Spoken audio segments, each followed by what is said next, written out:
Garuda Express, an international courier service. ఓం నమో వెంకటేశాయ. చాలామంది ఈ మధ్యకాలంలో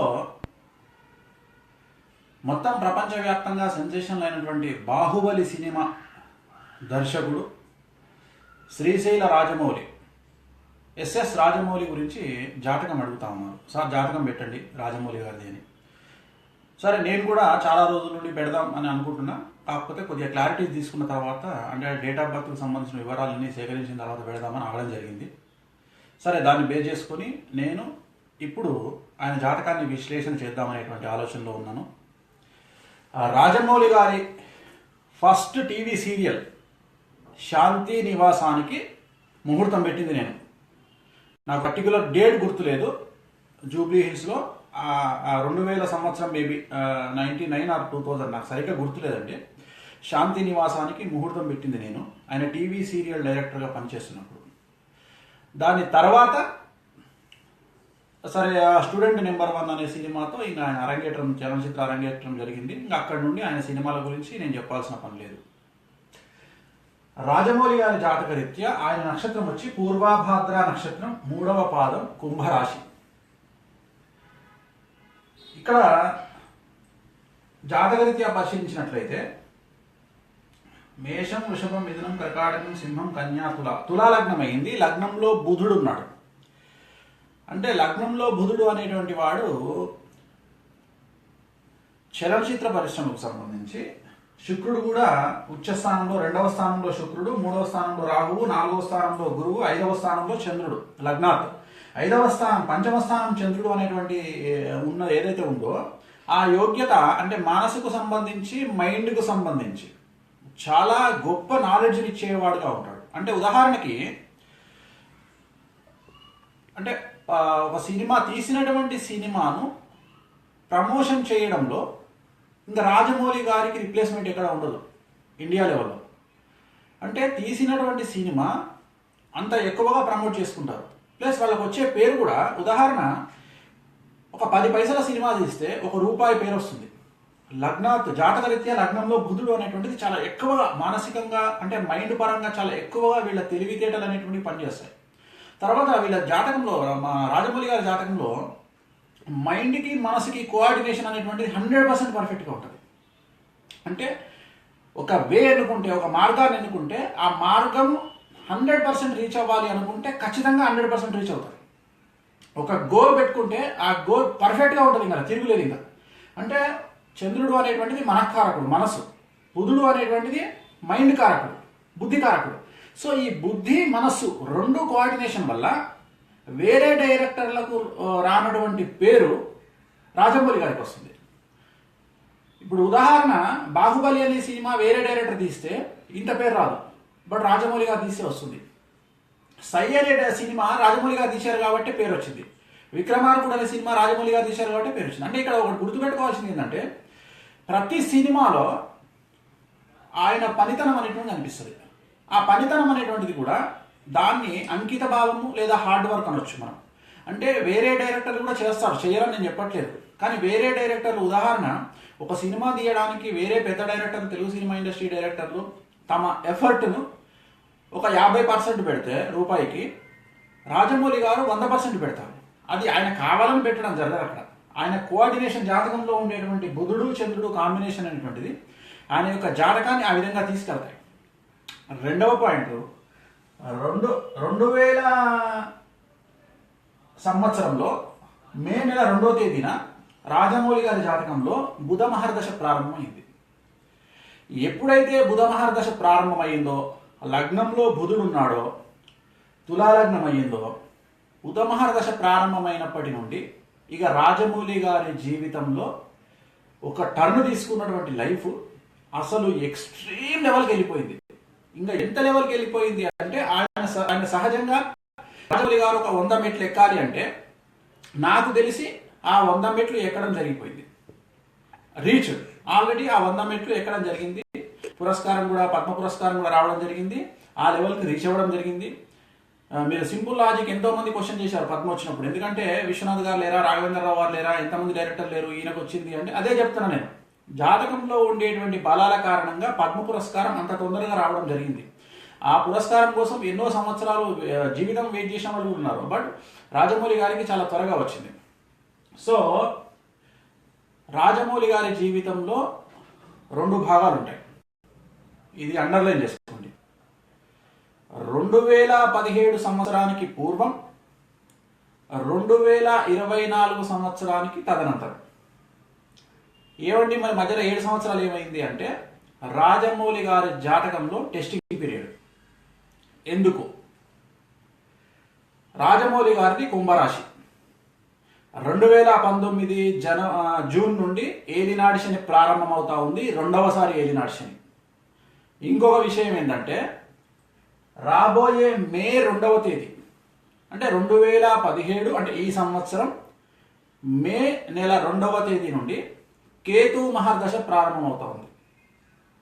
సో రాజమౌళి గారి జాతకం ఏదైతే హైట్స్కి వెళ్ళిందో అక్కడి నుండి పడిపోతా ఉంది. టోటల్గా గ్రాఫ్ అనేటువంటిది బాహుబలి సినిమా తర్వాత పడిపోతుంది. నేను బాహుబలి సినిమా గురించి ఒక మాట మాట్లాడను, అస్సలు మాట్లాడను. ఎందుకంటే దాంట్లో ఎలాంటి సినిమా, అది హిట్టా ఫట్టా, వాటి గురించి నేను డిస్కషన్ చేయను. కారణం ఏంటంటే ఒక సినిమా మీద ఉండేటువంటి అభిమానం అవ్వచ్చు, ఇంకొకటి అవ్వచ్చు, నేను ఆ సినిమా గురించి మాట్లాడదలుచుకోలే. నేను దర్శకుడి గురించి మాత్రమే మాట్లాడదలుచుకున్నా. రాజమౌళి గారి జాతకరీత్యా మనకు ఏప్రిల్ 28 బాహుబలి సినిమా 2 రిలీజ్ అవుతుంది.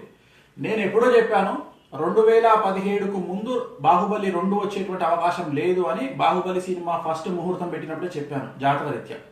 సో ఇప్పుడు రాబోతుంది ఏంటి అంటే మే 2వ తేదీ నుండి కేతు మహాదశ ప్రారంభమవుతా ఉంది.